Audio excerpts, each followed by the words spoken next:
Good morning, class. Today we're going to be talking about your science project.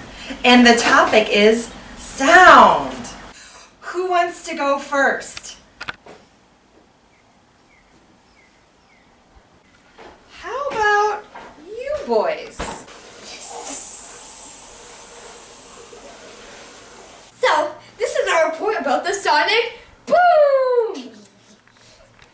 So, we were driving the plane and Nick decided to take a selfie out the window. I don't know why I did. But no, we started losing altitude because he wasn't driving the plane.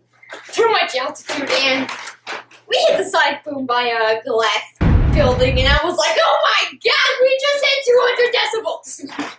And I think we hit the sonic boom. Where shockwaves were created because we went faster than the speed of sound. But we couldn't hear it because we were going so fast that we were out of its radius. Thank God I didn't drop my phone. And we landed safely. That too. Any questions? You. Yeah. Is that actually real? You guys are 11. Do you actually know how to fly a plane? Yeah.